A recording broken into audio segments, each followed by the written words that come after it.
US इससे एक US based company में जॉब लगी मेरी कराची में ही। तो हम्म। उनके क्लाइंट्स गूगल, इंटेल, एसएचआई वगैरह सब उनके। वाई आर वी वेटिंग कि आप जो है जब आप ग्रेजुएट होंगे तो आप जॉब पकड़। हम्म। तो देखें, कोई भी हायरिंग वाला बंदा हो ना, उसको एक प्रूफ चाहिए कि you are a good candidate, और you might be a good candidate. Sir को मैं ऑब्वियसली रिकमेंड करूँ कि वहाँ पे जो है क्लाइंट डीलिंग वगैरह सीखे। जो सबसे पहले तो जो ऑनलाइन स्किल्स, तो पहले ये देखे कि उसको आइडिया हो कि ऑनलाइन स्किल्स जैसे डिजिटल मार्केटिंग है, बिजनेस एनालिस्ट है, खासतौर पे डेटा साइंसेज वगैरह, या आईटी जो आर्टिफिशियल इंटेलिजेंस है, तो उसमें कमिटमेंट्स को लेके जो उनकी एक्सपेक्टेशंस हैं वो थोड़ी सी डिफरेंट होती हैं, स्ट्रिक्ट भी होती हैं। इन तीन टूल्स को अगर वो थोड़ा सा गो थ्रू कर लेगा, बहुत इजी टूल्स हैं। बहुत अच्छा सवाल पूछा आपने। बल्कि मैं तो बोलूंगा कि मेरी हर वीडियो का जो क्रक्स होता है ना, वो यही जर्नी होती है कि बस अगर खाली ये जर्नी ही वो समझ जाए ना, तो उसके लिए रिमोट जॉब अर्न करना। अस्सलाम वालेकुम। वालेकुम सलाम आदिल, क्या हाल है आपके? अल्हम्दुलिल्लाह। आप सुनाए बिलाल भाई, क्या हाल है आपके? मैं अल्लाह का शुक्र है, ठीक ठाक। Thank you for joining. आप बताएं कैसे हैं? वीकेंड पे आप ऑफ होते हैं या वर्किंग होती है आपकी? हाँ, सैटरडे, मतलब मेरी जो वर्किंग डेज है वो मंडे टू फ्राइडे, बाकी सैटरडे संडे जो है वो ऑफ होता है। ओके। ओके। हाँ। अच्छा, चले मैं इसको जरा ऑफिशियली थोड़ा सा फॉर्मली बता दूं, क्योंकि ये जाएगा यूट्यूब पे। तो सबसे पहले तो बहुत बहुत शुक्रिया जी। कि आपने मेरी इनविटेशन पे आप एग्री हुए। आपकी मैंने खुद भी नेक्स्ट। पर्सनली बहुत सारी वीडियोस देखी हैं, और उनमें बहुत सारी चीजें जो आपने बताई हैं वो अप्लाई भी की हैं। आपकी सबसे पहले मैंने वीडियो देखी थी जो आपकी रिहाना लवाला के साथ थी। उसके बाद फिर आपने अपने चैनल हम्म। जब बनाया और वो वाली जो चीजें थी वो भी मैंने देखी, और मैंने खुद भी अप्लाई किया। और फिर हम्म। मैं रिमोटली जॉब करता हूँ, तो मैंने फिर ये सोचा कि माशाल्लाह माशाल्लाह, बहुत। अ, जब मैंने मुझे तो खुद, बहुत खुशी हुई सुन के ये। हाँ, तो मैंने सोचा कि मैंने खुद जब एक इंसान से वर्चुअली, आप तो नहीं जानते थे मुझे, तो आपकी वीडियोस देख के और दूसरे एग्जैक्टली। लोगों की वीडियोस देख के जो सीखी हैं, तो वो फिर जो मेरे सब्सक्राइबर्स हैं उन तक भी वो बात पहुंचनी चाहिए। तो बिल्कुल बिल्कुल सही बात है, सही उस बात। सिलसिले में अगर आप थोड़ा सा इंट्रोडक्शन अपने में कुछ कहना चाहें तो बताएं, देन फिर मैं फिर क्वेश्चंस करूंगा आपसे। हाँ बिल्कुल। मैं अपना इंट्रोडक्शन पहले अपनी मैं एजुकेशनल बैकग्राउंड से मैं स्टार्ट करूंगा। कि मेरी जो ग्रेजुएशन है, जो मेरा बैचलर्स है, वो मैंने आईबीए कराची से किया था, बिजनेस एडमिनिस्ट्रेशन में। देन फिर मैंने उसके बाद फिर जो जॉब वगैरह से स्टार्ट होती है as a business development executive, मैंने एक आईटी फर्म में स्टार्ट किया था। हम्म। देन उसके बाद सप्लाई चेन में मैंने काम किया दूसरी प्रिंटिंग कंपनी में। फिर जो है उसके बाद जो है इन दो जॉब्स के बाद मुझे थोड़ा सा कुछ एक गट फीलिंग आ रही थी कि यार this is not a thing for me. या फिर आप बोल सकते हैं कि उस वक्त एक अवेयरनेस डेवलप हुई थी ऑनलाइन काम वगैरह की, या फिर अमेजोन वगैरह की। हम्म। और स्पेशली कि आप जो है फॉरेन करेंसी में अर्न करें। तो मेरा सही। फोकस इस पे ज़्यादा हो गया था, क्योंकि खैर ये कह सकते हैं कि मैं उस वक्त अपने सीनियर्स को देख रहा था। इवन कि जो बड़े लेवल पे पोजीशन पे थे, कि उनकी सैलरीज जो है यानी कि मैनेजर लेवल पे थे। हम्म। बट फिर भी वो लोग स्ट्रगल कर रहे थे। तो मैंने कहा यार, क्या आप 5 साल, 7 साल, 8 साल के बाद एक पोजीशन पे आके भी अगर आप हैंड टू माउथ हो, तो देर इज समथिंग रॉन्ग। तो वहां से जो है मेरी एक कह सकते हैं एक रिसर्च स्टार्ट हुई कि यार कैसे चीजें कर सकते हैं। तो फिर अल्हम्दुलिल्लाह, फिर मैंने एज कुछ टाइम मैंने फाइवर पे काम किया था as a freelancing shop website development करता था मैं। हम्म। लेकिन वो खैर इतनी उस टाइम पे आने के मुझे बिल्कुल नहीं आना, तो उतनी सक्सेसफुल नहीं रही थी। हम्म। लेकिन बहरहाल बैकग्राउंड में मेरे पास काफ़ी टेक्निकल स्किल्स डेवलप हो गई थी, ऑनलाइन काम का मुझे काफ़ी ज़्यादा आइडिया हो गया था। तो उसके थ्रू ही जो है फिर मुझे एक यूएस इससे एक यूएस बेस्ड कंपनी में जॉब लगी मेरी कराची में ही। तो हम्म। उनके क्लाइंट्स गूगल, इंटेल, एसएचआई वगैरह सब उनके बड़े बड़े टेक जायंट्स क्लाइंट। तो उसने मेरी प्रोफाइल को काफ़ी ज़्यादा अच्छा कर दिया, क्योंकि मेरी प्रोफाइल में गूगल का नाम आ गया था। सही। तो उनके सेल्स पर सॉफ्टवेयर डेवलप करना, उनके प्रोसेस वगैरह को डेवलप करना, उनकी ऑटोमेशन वगैरह को देखना। हम्म। तो ऑल्दो मुझे, मैं साफ साफ बोलूँ कि मुझे कोडिंग वगैरह तो ऐसा जितनी खास नहीं आती है। लेकिन एक प्रोसेस ऑटोमेशन ये चीज़ें काम कैसे करती हैं और कैसे इन चीज़ों को लेके चलना है, तो वहाँ पे मैंने ये सब चीज़ें सीखी थी।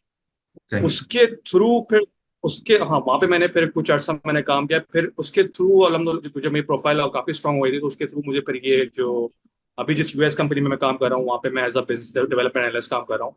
हम्म। तो यहाँ पे मुझे फिर अपॉर्चुनिटी मिली थी। तो अल्हम्दुलिल्लाह फिर ये सब स्ट्रगल्स के बाद जो है यहाँ मतलब यहाँ पर आया हूँ मैं। हम्म। ठीक है। अच्छा, अब मुझे एक तो ये है कि लोग जो स्पेशली कराची से बाहर हैं, आईबी का नाम तो खैर सबको पता है, कराची में तो सबको पता है कि अगर टॉप की यूनिवर्सिटीज में किसी को स्पेशली मैनेजमेंट पढ़नी है तो IBA would be the first choice. किसी एग्जैक्टली। किसी भी वजह से अगर किसी का आईबीए में नहीं हो पाता तो देन फिर सेकंड कोई चॉइस बनती है।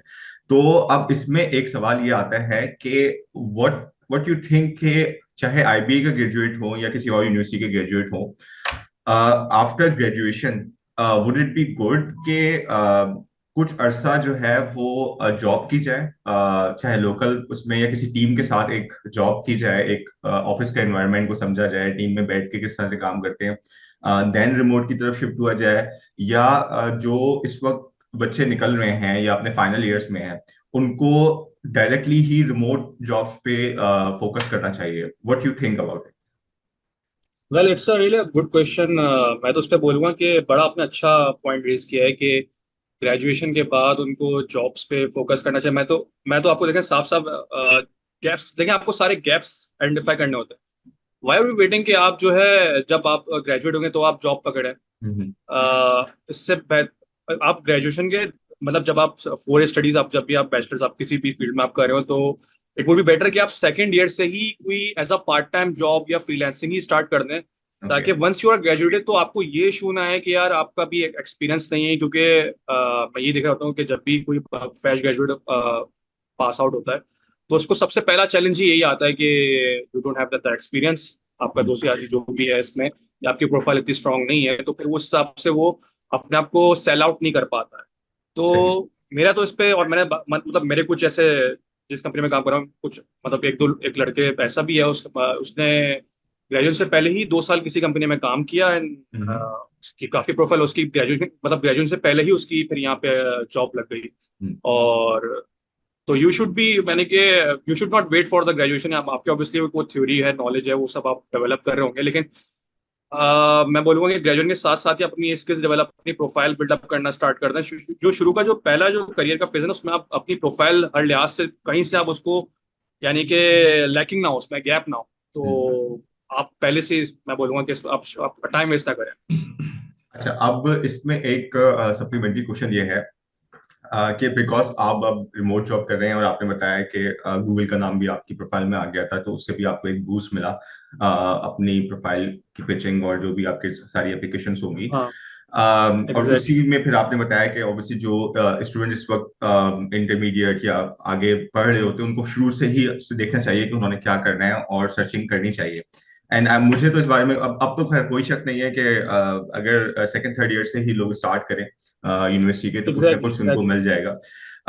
अब इसमें एक सवाल जो आता है वो ये आता है कि हाउ मच जो हमारे कोर्स वर्क हैं यूनिवर्सिटीज में या जो हमारे ग्रेड्स हैं, क्योंकि ऑब्वियसली जब यूनिवर्सिटी में हम लोग होते हैं तो बहुत ज्यादा हमारा फोकस होता है कि अच्छे ग्रेड्स पढ़ाई पे आए, होता है। अच्छे नंबर्स आए, ठीक है, इरिस्पेक्टिव ऑफ द फैक्ट कि उसको हम किस तरह से रिलेट करें मार्केट के हिसाब से कि मेरी जितनी भी सारी एजुकेशन है, हो सकता है कि फॉर एग्जांपल जैसे आपने भी बताया कि आपने प्रोग्रामिंग वगैरह थोड़ी बहुत की एंड देन एक पर्टिकुलर डायरेक्शन में आगे बढ़े, लेकिन जब यूनिवर्सिटी में तो हम पढ़ रहे होते हैं बहुत जेनरिक चीजें पढ़ रहे होते हैं, बहुत वाइड वैरायटी ऑफ कोर्सेज को लेके चल रहे होते हैं और फोकस होता है कि कोई अच्छे मार्क्स वगैरह आ जाए।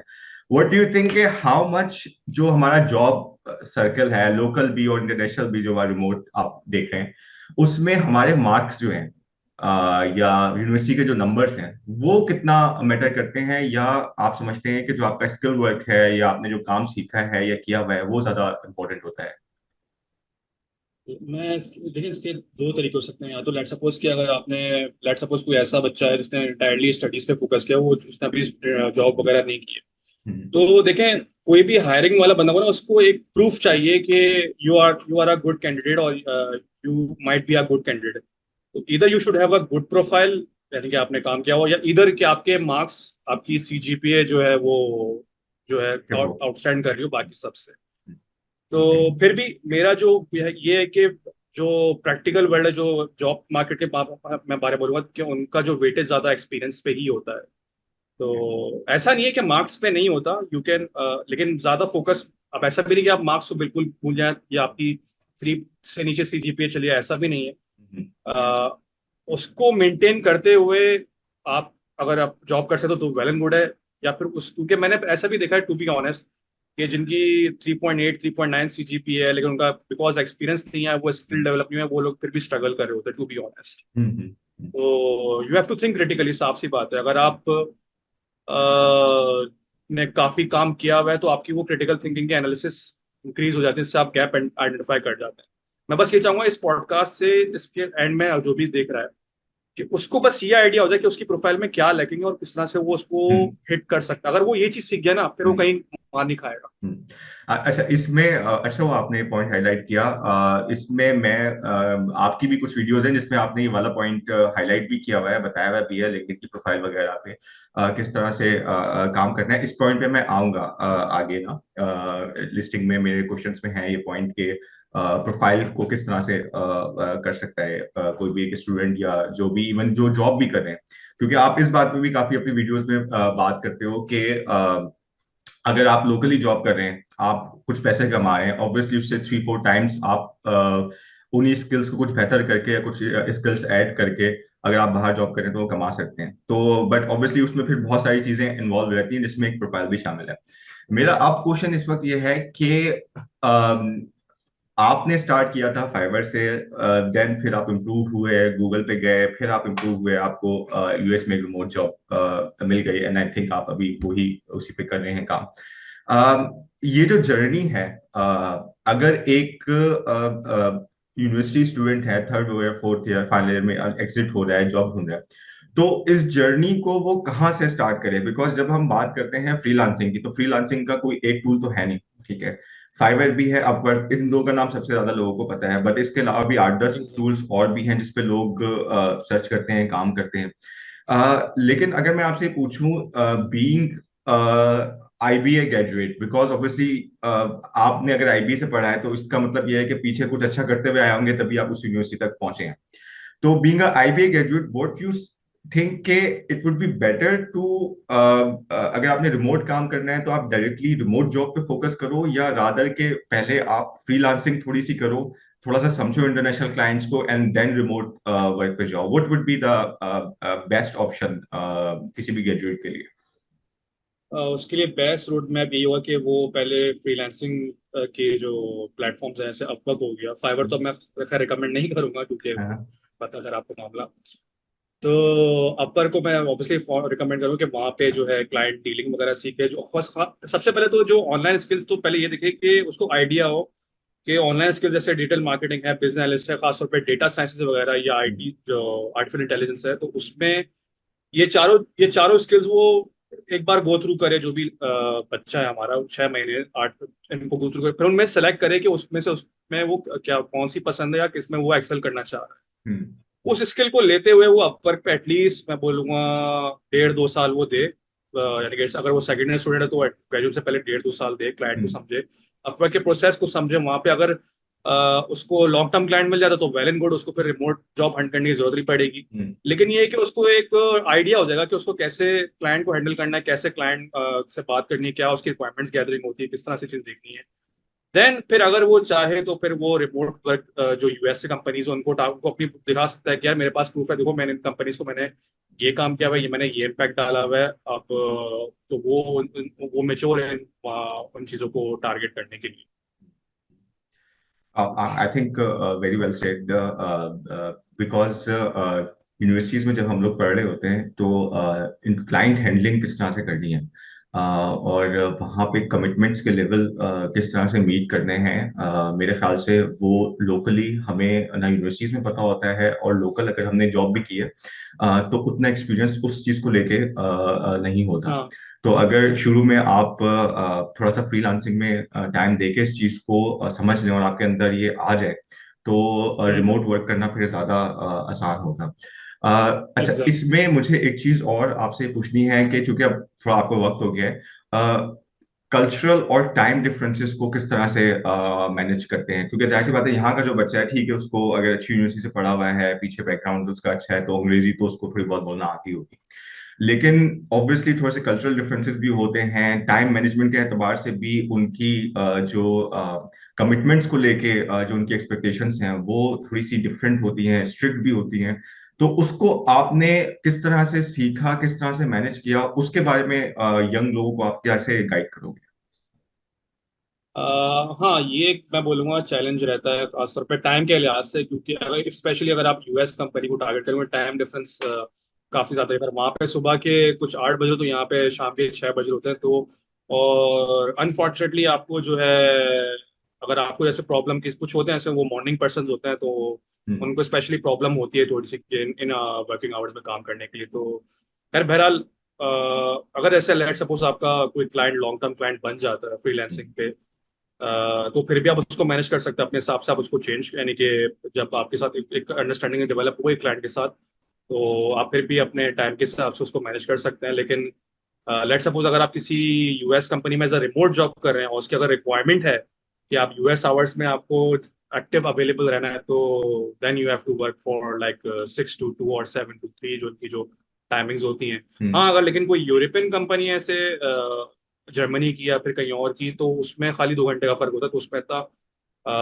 मसला नहीं होता है। लेकिन हम्म। यूएस वाली में है।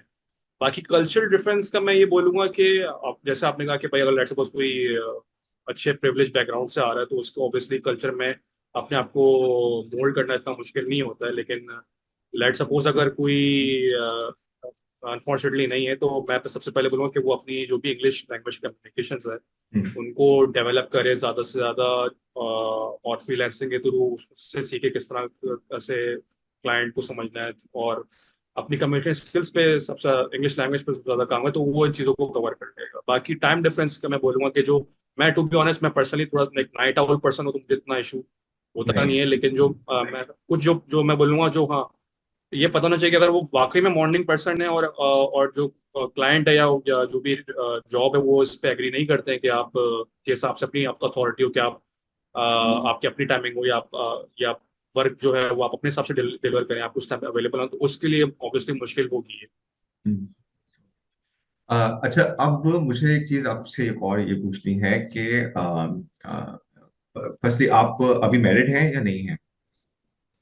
हाँ, मैरिड हूँ। हाँ, ये बात मैंने इसलिए पूछी कि वर्क लाइफ को किस तरह से बैलेंस करते हैं, बिकॉज स्पेशली अगर आप यूएस कंपनीज के साथ काम कर रहे हैं और आप मैरिड भी हैं, तो हम्म, फैमिली को और वर्क को, और फिर आपको पता है कि फैमिली की फिर डिफरेंट एक्सपेक्टेशंस भी होती हैं, और स्पेशली अगर आप पहले रिमोट जॉब नहीं कर रहे थे और आप शिफ्ट होते हैं इस पे रिमोट हम्म। जॉब पे, तो ये जो वर्क लाइफ हाँ बैलेंस है हाँ उसको किस तरह से आप मैनेज करते हैं? यार, अगर मैं टू बी ऑनेस्ट, अगर आप रिमोट वर्क कर रहे हैं तो इतना मैं तो बोलूँगा तो काफ़ी आपके लिए रिलैक्सिंग हो जाता है, क्योंकि आप घर पे ही, अगर लेट सपोज आप घर पे अगर बैठ के काम कर रहे हैं, तो आप अपनी फैमिली को भी देख सकते हैं, जो भी घर के काम वगैरह है, किसी का ख्याल रखना है। मैं आप टू बी ऑनेस्ट, जब मुझे रिमोट जॉब मिली तो उस वक्त मेरे फादर जो है वो हॉस्पिटलाइज थे, तो उनके साथ मैं ही था। तो वर्क लाइफ मैं बोलूंगा कि रिमोट वर्क का जो सबसे बड़ा एडवांटेज है ना, कि आपके लिए ट्रैवलिंग और जो वर्क लाइफ बैलेंस है वो आपके लिए ईजी हो जाती है। हाँ, बस मैंने कहा जो टाइमिंग्स है उनमें इशू होगा। अगर आप मॉर्निंग पर्सन है, वैसे मैं बोलूंगा कि हर लिहाज से बेस्ट है रिमोट हम्म। वर्क और या फिर फ्रीलांसिंग वर्क। अच्छा, इसमें थोड़ा सा मैं एक्सप्लेन कर दूं समझने वालों के लिए, कि ये जो हम ट्रैवलिंग की बात कर रहे हैं बहुत ज़्यादा इंपॉर्टेंट है, बिकॉज स्पेशली अगर हम कराची में रहते हैं तो नॉर्मली होता यह है कि आधे घंटे से लेकर 1.5 घंटे तक की एक वे की ट्रैवलिंग है, डिपेंडिंग कि बंदा कहाँ रहता है, उसका ऑफिस कहाँ पे है, अगर बंदा कराची में जॉब कर रहा है। और फिर ऑन द वे बैक भी आपकी ये सूरत हाल है, और ऑफिस आवर्स में आपको पता है सड़कों की क्या सूरत हाल होती है। तो बेसिकली जो वो 8 आवर्स की जॉब होती है वो हमारी 8 आवर्स की नहीं रहती, वो बन जाती है 10-12 घंटे की 12 आवर्स की बन जाती है। बन जाती है जॉब, ठीक है। और on the top of that, जब आप हम अपने सैलरी पैकेजेस यहाँ पे आमतौर पे देखते हैं, तो आप कैलकुलेट करो 12 आवर्स के हिसाब से, तो मैच नहीं बनता कि इतना एग्जैक्टली। सर दर्द लेने के बावजूद अगर आप इस लेवल पे रहें, और स्पेशली जब आपने इतनी सारी पढ़ाई भी की है, डिग्रीज भी की हैं, चीज़ें भी सीखी हैं, स्किल्स भी सीखी हैं, उसके बाद भी ये वाला सिलसिला है, तो उसमें बड़ी प्रॉब्लम है। और दूसरी बात एक और इसमें थोड़ी सी एडिशन ये है, जो आपने भी बिल्कुल शुरू में इसको हाईलाइट किया था कि हम जा कहाँ रहे हैं। यानी अगर एक बच्चा आज स्टार्ट करता है, वॉट एवर किसी भी अमाउंट से वो स्टार्ट करता है, उसको ये देखना चाहिए कि मेरी जो जर्नी है वो 10 साल बाद वाला बंदा भी उस ऑफिस में कहीं ना कहीं होगा। ठीक है। और वो देख सकता है अपने आप को आगे 10 साल में, वो उस ऑफिस में या उस हम्म। लाइफ स्टाइल में कहाँ होगा, वो देख सकता है। और आपने बिल्कुल सही पॉइंट आउट किया कि लोग परेशानी होते हैं। लोगों को किसी ना किसी हवाले से परेशानी ज्यादा ही रहती है, और उसकी आई थिंक रीजन वही है कि जो सैलरी स्ट्रक्चर्स हैं यहाँ पे वो उस तरह इतने अच्छे हैं नहीं कि लोग उसको मैच कर सकें। एग्जैक्टली। अच्छा, अब मुझे आदिल आपसे एक बात ये पूछनी है, क्योंकि आप बिजनेस डेवलपमेंट की साइड पे हैं और डेटा की साइड पे थोड़ा सा आपका काम है। तो अगर किसी स्टूडेंट को बिजनेस डेवलपमेंट एनालिस्ट या डेटा एनालिस्ट की साइड पे आना है, तो वो कौन कौन से टूल्स हैं जो आजकल आप समझते हैं कि काफी एक्टिव हैं, और जिनको अगर कोई बच्चा थर्ड ईयर फाइनल ईयर में है तो उसको अपने प्रोजेक्ट्स में यूज करना चाहिए, उसको अपने प्रोजेक्ट्स उन पे बनाने चाहिए, ताकि उसके पास एक प्रेजेंटेबल पिच हो बताने के लिए इस पर्टिकुलर फील्ड में। बहुत अच्छा सवाल पूछा आपने। मैं तो बोलूँगा कि जो बेसिकली जो majority of the US companies है, कहीं भी जो भी कंपनीज हैं जो कि वो सॉफ्टवेयर टूल इस्तेमाल कर रही होती हैं प्रोजेक्ट मैनेजमेंट के लिए, ऐसे असाना हो गया, आपका monday.com हो गया, क्लिकअप हो गया। तो ये तीन मैं देखें कि और आई गेस एक और का खैर मुझे नाम याद नहीं, लेकिन ये तीन बहुत इंपॉर्टेंट टूल्स हैं जो मैंने देखा कि वो लोग काफी ज्यादा यूज कर रहे होते हैं अपने ऑटोमेशंस के लिए, खास तौर पे डैशबोर्ड, जो डेटा के डैशबोर्ड्स होते हैं उनको डेवलप करने के लिए। हम्म। तो और डेटा को मैनेज करने के लिए, क्योंकि देखें आज मतलब मेरी जो कंपनी है उसका ज्यादातर काम सारा डेटा का ही है, और भी ज्यादा ज्यादा जो हायरिंग होती है डेटा वगैरह की हायरिंग होती है ज्यादा, वहीं से ही पोजिशन ओपन हो रही होती हैं। तो प्रोसेस ऑटोमेशंस के लिए और क्रिटिकल थिंग वगैरह के लिए, यानी कि पूरा एक 360 स्ट्रक्चर के लिए, अगर वो इन तीन टूल्स को अगर वो थोड़ा सा गो थ्रू कर लेगा, बहुत इजी टूल्स हैं, बहुत फ्रेंडली यूजर टूल्स हैं, यानी कि जो भी आई गेस आईटी का स्टूडेंट होगा तो उसकी तो कोई मुश्किल नहीं है। लेकिन अगर कोई आईटी का बैकग्राउंड का स्टूडेंट नहीं है तो उसके लिए वो भी, उसको थोड़ा टाइम लगेगा, लेकिन वो भी सीख जाएगा, क्योंकि बहुत ही सब चीज़ें तैयार होती हैं ऐसे। जैसे अगर मैं शॉपिफाई की बात करूँ तो शॉपिफाई में ऑलरेडी एक स्ट्रक्चर डेवलप हुआ होता है वेबसाइट, इसी तरह इन टूल्स में डैशबोर्ड ऑलरेडी डेवलप हुए होते हैं, बस आपको उनको अपने हिसाब से उनको बनाना होता है कि आपकी क्या उसमें क्रिएटिविटी है, क्या आप उसको किस तरह से लेके चल सकते हैं, किस तरह से ट्रैक कर सकते हैं, डेटा मैनेज कर सकते हैं। तो ये तीन टूल्स, और भी इसके अलावा और भी टूल्स होंगे, और जितने ज्यादा वो 4-5 टूल्स सीखेंगे तो उनके लिए बेहतर, ताकि वो उस कंपनी के लिए वो रेलेवेंट हो। तो ये चीज है। अच्छा, अब ये जो ज्यादा सारे टूल्स आपने बताए हैं, मोस्टली ये वाले जो टूल्स हैं, ये मैं बताना चाहूँगा सारे जो लिसनर्स हैं, ये प्रोग्रामिंग स्पेसिफिक नहीं है। ठीक है, ये जस्ट ऐसे टूल्स हैं कि अगर आपको इनकी फंक्शनैलिटीज का आइडिया है, जो कि आप ऑब्वियसली थोड़ा सा टाइम लगा के सीख सकते हैं, एंड देन आपका क्लाइंट जो भी चाह रहा है, आपने वो चीज़ उन इन्हीं सॉफ्टवेयर्स को यूज करते हुए या इन्हीं प्लेटफॉर्म्स को यूज करते हुए उसको बना के देनी होती है, या रिजल्ट्स निकाल के देने होते हैं। अच्छा, इसके साथ साथ क्या आपने जो टूल्स हैं, पावर बीआई हो गया, टैबल्यू हो गया, या कुछ लोग पाइथन वगैरह की साइड पे भी कुछ काम करते हैं, तो उसको भी आपने एक्सप्लोर किया, या अभी तक आपको जरूरत नहीं पड़ी उसकी? पावर बीआई को मैंने किया हुआ है, लेकिन पाइथन को मैंने अभी एक्सप्लोर नहीं किया, टू बी ऑनेस्ट। तो ओके। उसको मुझे खैर मैं देखता हूँ अभी, माइट भी मैं करूंगा, क्योंकि मेरी अब वो फील्ड ही वही होगी है। तो जो लैंग्वेजेस हैं पाइथन आर वगैरह, उसको मैं एक्सप्लोर करूंगा, और एसक्यूएल वगैरह, ताकि वो चीज़ भी, जो और टेक्निकल चीज़ें वो भी कवर हो जाए। लेकिन जो टेक्निकल स्किल्स भी आपके पास होनी चाहिए, और ग्रोथ के लिए मैं बोलूंगा कि आपके पास जो कम्युनिकेशन और जो पीपल मैनेजमेंट वगैरह और कम्युनिकेशन की है, वो आप में ईक्यू ज्यादा डेवलप, वाकई में जो मैं पढ़ता था, ईक्यू का मतलब ये कि आप इमोशनल इंटेलिजेंस आपकी कैसी, आप कैसे लोगों को हैंडल कर मैनेज कैसे कैसे कर रहे होते हैं, और डायरेक्शन कैसे आप दे रहे होते हैं। तो ये बहुत इंपॉर्टेंट। अच्छा, अब इसमें अगर मैं आपसे पूछूं कि जो कम्युनिकेशन प्रोसेस होता है, या जो एप्लीकेशन आपकी रही हैं जब आप सर्च करते रहे हैं, मैं फाइबर की बात नहीं कर रहा, क्योंकि स्पेशली जो लोग सुन रहे हैं पॉडकास्ट का मेन मकसद है जो यूनिवर्सिटी वाले लोग हैं, और मैं खुद भी पर्सनली फाइबर को बहुत रिकमेंड नहीं करता, बिकॉज फाइवर एक डिफरेंट लेवल की गेम है, और अगर आपने यूनिवर्सिटी डिग्रीज की हुई है तो इसका मतलब है कि आपके पास कुछ बेसिक ऐसी नॉलेज है जो आपको डिफरेंट तरह के क्लाइंट्स को अप्रोच करने के लिए तैयार करती हैं। तो मेरा एग्जैक्टली। आपसे सवाल ये है कि जब हम क्लाइंट्स को अप्रोच करते हैं, या आप भी अप्रोच जब करते होंगे क्लाइंट्स को, तो what would be the steps? अगर रिमोट जॉब की बात कर रहे हैं तो ऑब्वियसली आपने लिंक्डइन पे सर्च की या कहीं और आपने सर्च की। What would be the steps then? आपके इंटरव्यूज होते हैं, उसी तरह से इंटरव्यूज होते हैं जैसे यहाँ पे होते हैं? उसका क्या पूरा प्रोसेस होता है? यानी एक बच्चा जब अप्लाई करता है तो अप्लाई करने से लेके ऑन द फर्स्ट डे तक वो जो पूरी एक जर्नी है, अगर आप उसको थोड़ा सा गो थ्रू करें, और उसमें कोई अगर ऐसे पॉइंट्स हैं जिसमें स्टूडेंट्स को ख्याल रखना पड़े, ध्यान देना चाहिए इन चीजों पे, वो अगर आप हाईलाइट करें तो आई थिंक वो बहुत वैल्यूबल होगा। बहुत अच्छा सवाल पूछा आपने, बल्कि मैं तो बोलूंगा कि मेरी हर वीडियो का जो क्रक्स होता है ना, वो यही जर्नी होती है कि बस अगर खाली ये जर्नी ही वो समझ जाए ना, तो उसके लिए रिमोट जॉब अर्न करना इतना मुश्किल नहीं होगा, या फिर फ्रीलांसिंग में भी इतना उसको मुश्किल नहीं है कि वो फिर भी कहीं ना कहीं वो उसको हासिल कर लेगा। तो सबसे पहले तो मैं यही बोलूंगा कि जो आपकी रेज्यूमे होती है, कोई भी आप कैंडिडेट है या जो हम्म।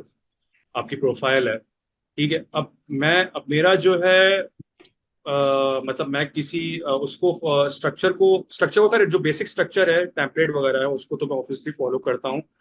लेकिन मेरा जहन उस वक्त सबसे पहला स्टेप मेरे जहन में ये आ रहा होता है कि यार अगर लेट सपोज किसी जॉब में 100 एप्लीकेंट्स ने अप्लाई किया हुआ है, तो मेरी ऐसी क्या स्ट्रेटेजी होनी चाहिए कि मेरी रेज्यूमे जो है बाकी सबसे स्टैंड आउट करे, यानी कि मुझे एटलीस्ट जो है पहला मेरा जो टारगेट होगा कि मुझे स्क्रीनिंग इंटरव्यू की कॉल आ जाए।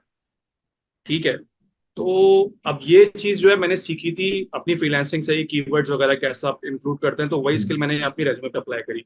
हम्म। कि एक तो ये कि आपकी रेज्यूमे जो प्रोफेशनल टेम्पलेट है, जो यानी कि जो ऑनलाइन आपको टेम्पलेट मिल रहे होते हैं, नोवो रेज्यूमे हो गया, जेटी रेज्यूमे वगैरह जो कुछ मैं वेबसाइट है, इनहेंस डॉट सीवी हो गया, तो अगर आप उनके टेम्पलेट पे बनाएंगे और उनके कोई मतलब वो ऑब्वियसली चार्जेस मांगते हैं, लेकिन मैं उसका तरीका बताऊँ कि आप उस चार्जेस से कैसे बच सकते हैं। खैर, लेकिन उस पे आप अगर बनाएंगे तो आपकी जो टेम्पलेट है बहुत अट्रैक्टिव आपकी रेज्यूमे होगी, क्योंकि उनके एक ऑलरेडी वो सब चीजें बनी हुई होती हैं। सेकंड स्टेप ये आता है कि फिर आप जो है कीवर्ड्स कीवर्ड्स यानी कि जो भी जॉब जिस जॉब के लिए आप अप्लाई करें, तो उसको आप सुकून से 1-2 मिनट के लिए 3 मिनट अप्लाई करने से पहले आप जो है उसको पढ़ लें, और उसको उसको कॉपी करके ना, एक कीवर्ड जनरेटर एक टूल है, उसका मैं नाम बोल रहा हूँ, उस पर अगर आप उसके डिस्क्रिप्शन डाल के आप उसमें सर्च करेंगे तो आपको बता देगा कि यार कौन कौन से वर्ड ज्यादा इस्तेमाल हुए हैं, क्या क्या रिक्वायरमेंट है। तो वो वर्ड्स बेसिकली 5 से 7 वर्ड्स होंगे या 10 वर्ड्स होंगे जो भी है, हम्म। अगर आप उनको अपने जॉब टाइटल में या समरी में या फिर वर्क एक्सपीरियंस में आप इंक्लूड करेंगे, तो आपकी रेज्यूमे 70 to 80% उस जॉब के लिए रेलिवेंट हो जाएगी। ठीक है। तो लेट सपोज अगर उनके पास अगर एटीएस सॉफ्टवेयर भी है, तो तब भी वो आप गो थ्रू कर जाएंगे। नहीं भी है तो अगर अगर एचआर उसको गो थ्रू कर रहा होगा, तो एटलीस्ट अगर उसको 10 सेकंड भी देगा, तो वो फिर भी समझेगा कि यार ही और she is the relevant candidate for this job. ठीक है। तो ये सबसे पहला स्टेप है, और ये सबसे जरूरी स्टेप है कि मैं देख रहा होता हूँ इवन कि जब भी मेरे पास कोई रेज्यूमे वगैरह आ रही होती है, तो वो उन्होंने कस्टमाइज रेज्यूमे नहीं बनाई हुई होती है, यानी कि उनकी एक हम्म। जनरल रेज्यूमे होती है, और दो एक वो प्रोफेशनल टेम्पलेट या प्रोफेशनल स्ट्रक्चर फॉलो कर रहे होते हैं, नो डाउट अबाउट दैट। लेकिन अगर मेरे पास ऐसी लेट सपोज 200-500 सीवी आ रही है, तो मैं कैसे जज करूंगा यार कि आप स्टैंड या कि मैं इसको मैं शॉर्टलिस्ट कर लूँ। ठीक है। क्योंकि मैं तो इस तरह खेल रहा होता हूँ कि यार मेरा यहाँ पे अभी इस कंपनी में कोई जानने वाला नहीं है, तो कुछ मैं या तो मेरी रेज्यूमे इतनी स्ट्रांग हो कि अगर मेरा कोई जानने वाला भी है तो मेरी सीवी शॉर्टलिस्ट हो जाए, या तो ये कि जो एचआर में है मैं उसको मैं वो उसके साथ मेरा कांटेक्ट हो तो वो मेरी सीवी शॉर्टलिस्ट कर ले। तो ये दो तरीके होता है, लेकिन मैं ऑब्वियसली पहले तरीके पे ज्यादा रिलाई करूंगा कि आप बंदा अपनी कॉम्पिटेंसी पे ही सबसे ज्यादा रिलाई करे, हम्म।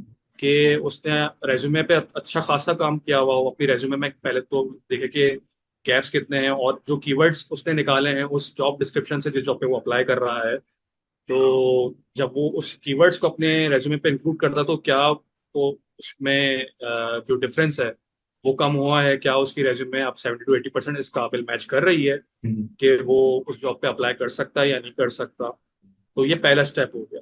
सेकंड स्टेप फिर वही है कि जब आप अप्लाई करेंगे तो लिंक्डइन, वैसे अगर आपको पता हो कि हायरिंग मैनेजर कौन है, लिंक्डइन पे कभी कभार जॉब पे शो हो रहा होता है, तो आप उसको अपने पास ऐड कर लें, उसको आप एक मैसेज सेंड कर दें कि मैंने यहाँ पे अप्लाई किया हुआ है, उसको अपना कवर लेटर सेंड कर दें आप कि मेरा ये एक्सपीरियंस है। सही है। तो ये आपका दूसरा स्टेप हो गया कि आपने उसको भी इन्फॉर्म कर दिया है। थर्ड स्टेप, अगर इंशाल्लाह अगर आपको स्क्रीनिंग इंटरव्यू की कॉल आ गई तो फिर आप उस हिसाब से अपना इंटरव्यू दें, अपने आप को इंटरव्यू के लिए प्रिपेयर करें अच्छी तरह, क्योंकि उसमें आपने ये शो करना, फिर आपको इंटरव्यू में अपनी कम्युनिकेशन स्किल्स शो करनी पड़ेगी कि आप क्या, और अपने आप को अपना जो विजन है वो शो करना पड़ेगा कि आप कैसे उस रोल के लिए सबसे एक इम्पैक्टफुल कैंडिडेट हैं आप, और आपका क्या पॉइंट ऑफ व्यू है, क्या क्या आप इम्पैक्ट ला सकते हैं, और पीछे आपने क्या काम किया हुआ है। तो ये एक पूरी जर्नी है कि अगर कैंडिडेट समझ जाए तो उसके लिए फिर स्क्रीनिंग इंटरव्यू, और इंटरव्यू फिर एक मराइल रह जाएगा खाली। बाकी सब उसके लिए फिर इतना मुश्किल नहीं होगा, बस अगर वो अपनी, अगर वो ये शुरू करें, अगर वो ये समझ जाए कि अपनी प्रोफाइल में गैप को किस तरह आइडेंटिफाई करके उसको कवर अप करना है, चाहे वो किसी डिप्लोमा के थ्रू ही क्यों ना करना हो, चाहे वो किसी काम के थ्रू, चाहे वो किसी कंपनी में जॉब के थ्रू, चाहे वो किसी यूनिवर्सिटी की डिग्री के थ्रू वो करना हो, तो वो उसको करे, और फिर उसके साथ फिर वो आगे बढ़े, क्योंकि ये सारा गेम पेशेंस का है। Very well said. I think के सारी पॉइंट्स जो हैं वो काफी अच्छी तरह से कवर किए हैं।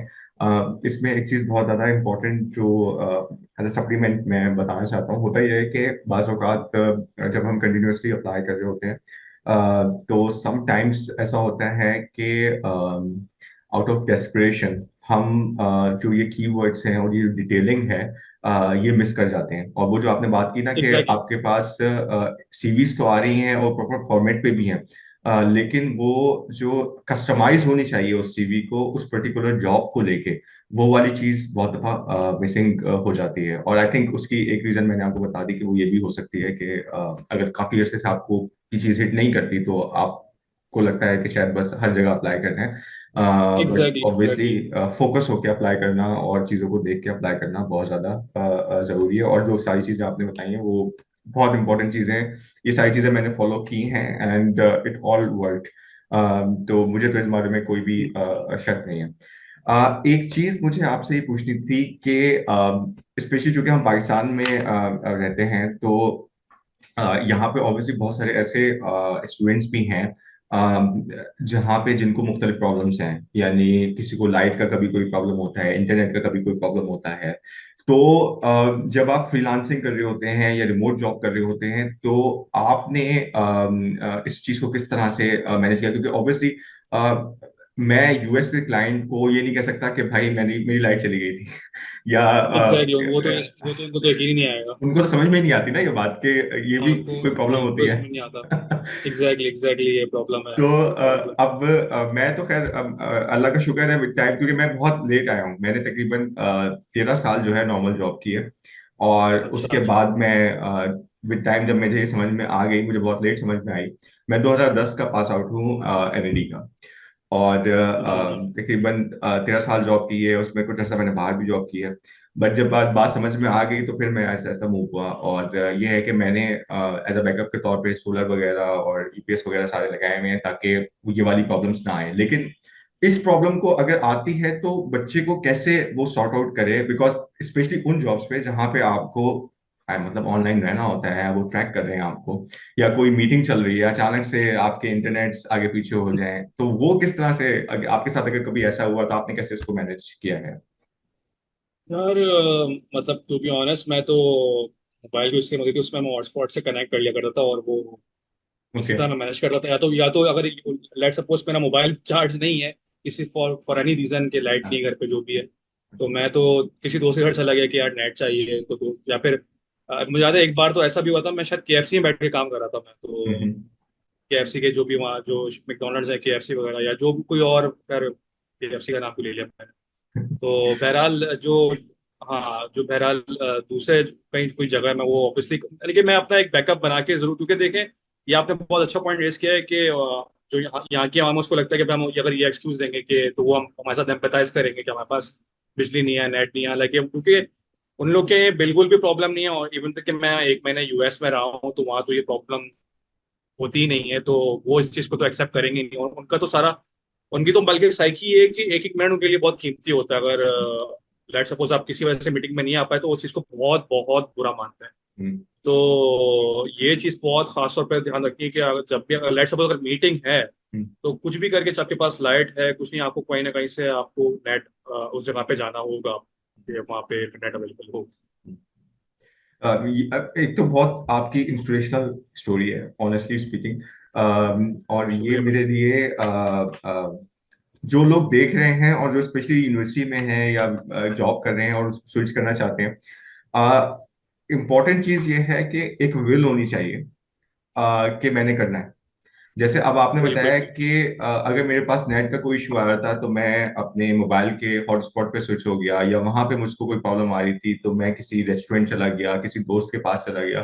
तो ये एक चीज हमको बता रही है कि एक चीज आपने डिसाइड की एंड देन उसके रास्ते में कोई भी अगर प्रॉब्लम आती थी तो आप कोई ना कोई ऑल्टरनेट ढूंढ के उसका रास्ता निकाल के अपने काम को आगे लेके जाने की कंटिन्यूअसली कोशिश कर रहे थे, और किसी भी पॉइंट पे आप रुके नहीं। और मेरी नजर हम्म। में I think this is a very important crux.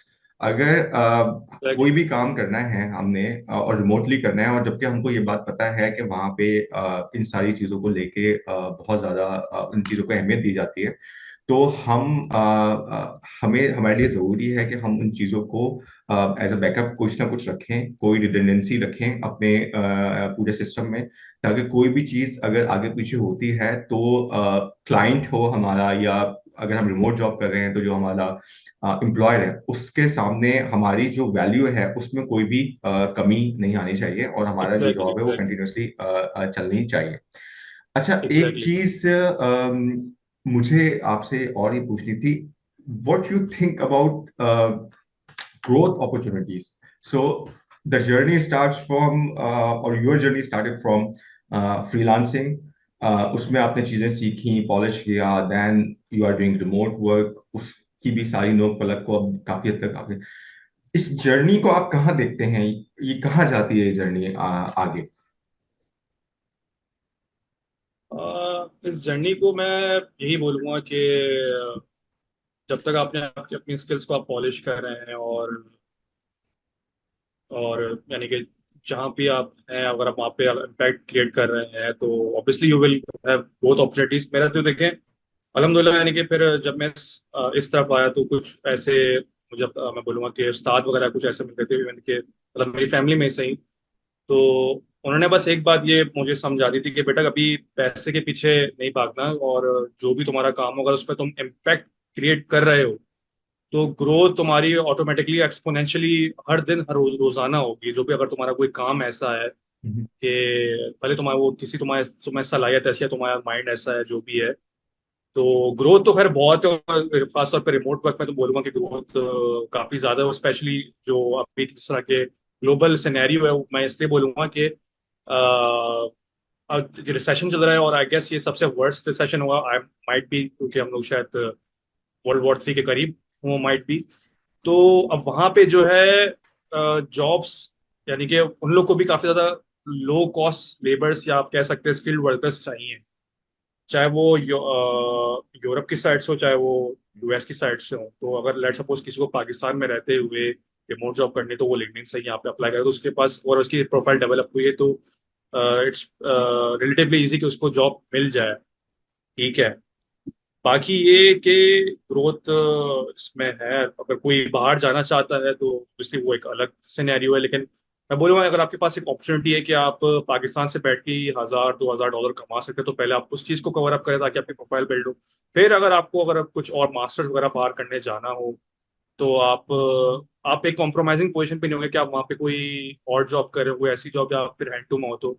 आप आपकी जॉब भी चल रही होगी और आप पढ़ भी रहे होंगे तो आप ग्रो भी कर रहे होंगे, हर लिहाज से आपका जहन भी खुल रहा होगा, आपकी आईक्यू आईक्यू लेवल भी बढ़ रहा होगा।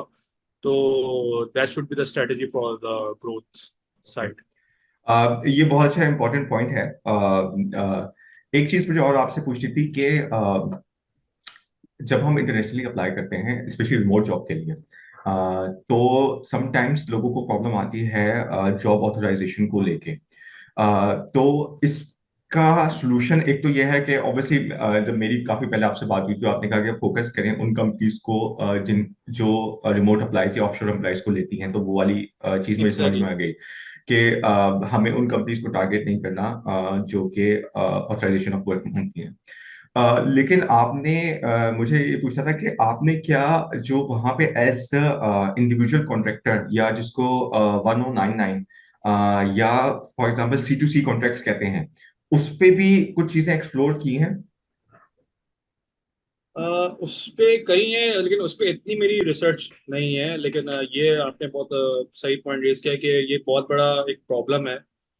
मैंने कि जो मेरी वीडियोस देख के अपनी जिनकी प्रोफाइल अच्छी भी थी, तो जब वो उनसे बस ये मिस्टेक हुई थी कि जब वो अप्लाई करते थे तो उनके पास यानी कि इतनी सीवी शॉर्टलिस्ट हो गई, स्क्रीनिंग इंटरव्यू की तरफ चले गए, तो पता लगता था कि भाई because you are not in that location, या फिर आपके पास वहाँ का यूएस का वर्क परमिट वीजा नहीं है, तो फिर you are not eligible to apply for it, तो वो यहाँ पे आके रुक जाते थे।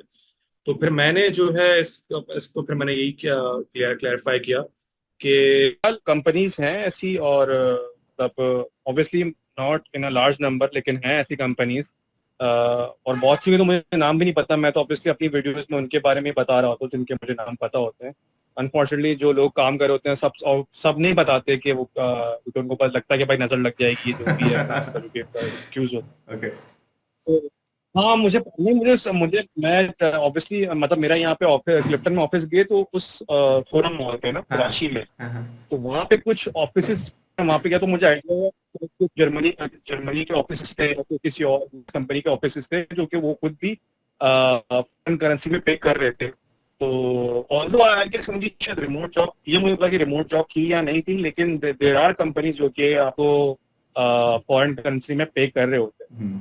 ठीक है, तो ये आप यानी कि जो भी कैंडिडेट है वो या सबसे पहले तो उन कंपनीज को शॉर्टलिस्ट कर ले कि यार कौन कौन सी मतलब जो स्पेशली कराची से या पाकिस्तान से हायरिंग करती हैं रिमोट जॉब के लिए, फिर उनके जो भी एम्प्लॉयज हैं उनसे कांटेक्ट करे, उनके साथ पीआर वगैरह थोड़ी इंक्रीज करे, उनसे बार बार कांटेक्ट में रहे और फिर वहाँ पे अप्लाई करे। तो अ, फिर उसका ये यानी कि ये फिर एक सबसे इजी वे है कि उसको हम्म। रिमोट जॉब मिल जाए, क्योंकि उनकी ऑब्वियसली प्रेफरेंस पाकिस्तान या कराची ही है। हम्म। और बाकी सेकंड ऑब्वियसली ये है कि फिर वो LinkedIn पे जो कि ये अगर वो जॉब पे आके सर्च करेगा, और जो भी जगह ऐसे आयरलैंड हो गया, लग्जमबर्ग हो गया, कुछ जगह ऐसी जहाँ पे शायद वर्क यानी कि उनकी ऐसे रिक्वायरमेंट ना हो। मैं जैसे आयरलैंड का मैं देख रहा होता हूँ कि वहाँ पे इस तरह की अपॉर्चुनिटी ज्यादा आती है कॉन्ट्रैक्ट बेस के ऊपर उनकी, यानी कि ये वर्क वीजा की रिक्वायरमेंट नहीं होती है, लग्जमबर्ग में नहीं होती है। उन जगहों पे वो लिंक्डइन में आके सर्च करके वहाँ पे अप्लाई कर सकता है। लेकिन वहाँ पे ऑब्वियसली क्योंकि चांसेस थोड़े से कम हो गए कि लग्जमबर्ग में और भी यूरोपियन लोग होते हैं, वो भी अप्लाई कर रहे होते हैं, हम्म। तो माइट लेम पे भी वो ट्राई कर सकता है। ज्यादा चांस तो यही पाकिस्तानी कंपनीज में ही है कि वो यहाँ पे अप्लाई करे। हम्म। बिल्कुल आपकी बहुत इम्पोर्टेंट ये चीज़ें हैं जो आपने बताई हैं। इसमें थोड़ी सी क्योंकि जब मैं भी अप्लाई कर रहा था तो ऐसा होता था कि रात को कॉलें आ रही हैं, लाइक वीक में 3-4 कॉलें आती थी। और शुरू में मुझे यही प्रॉब्लम होती थी वर्क हाँ, ऑथराइजेशन की, कि ठीक है प्रोफाइल मैच कर रही है, ऐसे भी हमको समझ में आ रही है, बट वर्क ऑथराइजेशन नहीं है तो हम नहीं आगे बढ़ सकते। और फिर मेरी आपसे बात हुई थी तो आपने वो सारी चीज़ें बताई थी। तो उसके बाद फिर मैंने फोकस किया उन कंपनीज पे जो एक तो डायरेक्टली हायरिंग पे उनको कोई इशू नहीं है। दूसरा एक और चीज़ ये है कि मैंने थोड़ा सा और सर्च किया, इसकी एक और जो दो पॉसिबिलिटीज बन सकती हैं। एक तो ये है कि हम अगर यूएस की बात करें स्पेसिफिकली तो इंडिविजुअल कॉन्ट्रैक्टर के तौर पे भी काम कर सकते हैं। वो कहलाता है 1099, लेकिन उसमें फिर प्रॉब्लम ये आती है कि हमें टैक्सेस खुद मैनेज करने होते हैं। यानी जो भी टैक्सेस हाँ, देने हैं वो हमको खुद मैनेज करने हैं। तो अगर कोई बंदा ये चीज़ कर सकता है या वहाँ पे कोई कंसल्टेंट हायर करके कर सकता है तो 1099 is a best option. But जो इसका कौन साइड है, एक तो ये टैक्सेस वाली बात है कि टैक्सेस खुद मैनेज करने हैं। दूसरी बात ये है कि जो एम्प्लॉयर है वो 1099 पे एग्रीड है या नहीं है, because there are many companies जो चाहती हैं कि उनके पास एम्प्लॉय ही हो और इंडिविजुअल कॉन्ट्रैक्टर ना हो। ठीक है, तो वो एक बात है कि कंपनी भी उस पर एग्री करती है नहीं करती है। दूसरा एक और चीज़ है जो कि है C2C, हाँ, जो कि मैं समझता हूँ कि जो वर्क रिमोट वर्क है उसकी नेक्स्ट स्टेज C2C है। C2C का मतलब यह है कि जैसे कि आपने बताया कि बहुत सारी कंपनीज हैं जो जर्मनी की भी हैं और दूसरी कंपनीज भी हैं या ऐसे पाकिस्तानी भी हैं कि एक भाई या एक कोई कज़न या कोई दोस्त जो है वो ह्यूस्टन में है, उसने वहाँ पे एक कंपनी खोली हुई है, और एक कोई कज़न या दोस्त वगैरह कराची या लाहौर में है। तो एक्चुअल में फेस ऑफ द कंपनी वो remain the corporation who is in Houston. और वहाँ से वो काम लेते हैं, एंड देन जो यहाँ पे हमारी टीम है उसको वो काम देते हैं। But that is C2C, that is मतलब ये एक आगे की चीज़ है। वंस यू गो थ्रू ये फ्रीलांसिंग और रिमोट वाली से हम जब बाहर निकलते हैं तो उसका नेक्स्ट स्टेज जो है वो फिर C2C है, जिसको आप ऑलरेडी विटनेस कर रहे हो, जो कुछ लोगों के थ्रू जो आप बता रहे थे, जिन कंपनीज का आप बता रहे थे। तो एग्जैक्टली जर्नी एग्जैक्टली। बहुत इंटरेस्टिंग है। और रिमोट वर्क का नेक्स्ट C2C है। I would really happy in future किसी पॉइंट पे हम बात कर रहे हो और उस वक्त आपके पास C2C का भी कोई एक्सपीरियंस हो, ताकि जो लोग हैं उनको फिर इसके बारे में भी काफ़ी पता चल सके। इंशाल्लाह इंशाल्लाह इंशाल्लाह उसका भी लगी है कि C2C भी अभी हो रहा है वैसे भी। और इंशाल्लाह आगे कि इसके ऊपर भी डिस्कस करेंगे। मेरा का इस पे एक्सपीरियंस हुआ C2C का। अ, चलें। मतलब मेरे पास अभी एग्जांपल्स नहीं है, लेकिन मुझे आइडिया है कि ये चीजें अभी हो रही। चलें ठीक है Adil, thank you very much for your time. और काफ़ी सारी चीज़ें मैंने कोशिश की कि काफ़ी कम टाइम में बिल्कुल फोकस क्वेश्चन के थ्रू आपसे पूछ सकूं, और आपने बिल्कुल फोकस होकर जवाब दिया, तो उन सबके लिए बहुत बहुत शुक्रिया। एंड इंशाल्लाह ताला हम्म। कम्युनिकेशन में रहेंगे। और कोई चीज़ अगर मुझे आप डिस्टर्ब करेगी तो मैं पूछूंगा फिर आपसे, ठीक है? तो आपका भी बहुत बहुत शुक्रिया। और बस मैं एंड में यही बोलूंगा कि ऑब्वियसली अभी जो हमने भी डिस्कशन किया है वो यानी कि किसी इंसान की अपनी कॉम्पिटेंसी की बेस पे हमने जो भी डिस्कशन किए हैं वो डिस्कशन किया। लेकिन मैं अपनी हर एक वीडियो के एंड में बोलता हूँ कि लेट सपोज अगर आप किसी कोई भी जॉब के लिए परेशान हो रहे हैं इसको, या फिर रिमोट जॉब चाहिए आप, और आप बिल्कुल ही आप डाउन डाउन हो या हार मान रहे हो, तो तहज्जुद की नमाज आप जरूर पढ़ लिया करें जो भी ये वीडियो देख रहा है। क्योंकि मेरा यकीन है कि तहज्जुद की नमाज से ऐसा हो नहीं सकता कि अगर आपको जो नामुमकिन लग रहा हो वो आपको आपकी प्रॉब्लम सॉल्व ना कर दे। क्योंकि तो आपको हर लिहाज से तैयार होना है, आपको आप हम्म। कॉम्पिटेंसी भी दिखानी है। और अगर वहां से भी आप मार खा रहे हैं तो फिर आप तहज्जुद की दुआ करें, तो इंशाल्लाह फिर आप ऐसा हो नहीं सकता कि आप कामयाब ना हो। ये आपने बहुत अच्छी बात की। जैसे आपकी वीडियो से बहुत सारी चीज़ें सीखी हैं, तो एक साहब होते हैं जिनका नाम है ज़ीशान उस्मानी, जिनको काफ़ी सारे लोग जानते हैं और शायद आप भी जानते हो। तो हाँ, वो ये बात कहते हैं बिल्कुल बिल्कुल। कि कोई शख्स जो है खुदा से मोहब्बत का दावा नहीं कर सकता जब तक वो तहज्जुद की नमाज में खड़ा नहीं होता। ठीक है? तो वो आप ही की बात को वो बात है वो बात। आपकी बात को आगे लेके, तो ये बिल्कुल वैलिड बात है। खुदा से मांगे बगैर बहुत सारे लोग बहुत परेशानी में आ जाते हैं। और मैं आपको अपना बता दूं कि जब मैंने ये डिसाइड किया था कि हम्म, मैंने रिमोट जॉब की तरफ आना है, तो शुरू के तकरीबन 3 महीने I was like kept on searching, और चीज़ें नहीं हो पा रही थी। ठीक है? और एक वो डिप्रेशन वाली स्टेज भी हम्म, आने लगी थी। और फिर वो मैंने वही जो आपने बताया कि अल्लाह ताला से आपको मांगना पड़ता है, और एक ताल्लुक जो है वो जोड़ना पड़ता है अल्लाह ताला से, और फिर वो ऐसा ऐसा चीज़ें जो है वो आपके लिए खुलना शुरू हो जाती हैं। तो I completely agree with you on this point. बिल्कुल चलें फिर, अपना ख्याल रखिएगा, बिल्कुल। इंशाल्लाह ताला फिर कोऑर्डिनेशन में रहेंगे। ठीक है, thank you very much Adil. Thank you. अल्लाह अल्लाह अल्लाह हाफ़िज़। हाफिज़।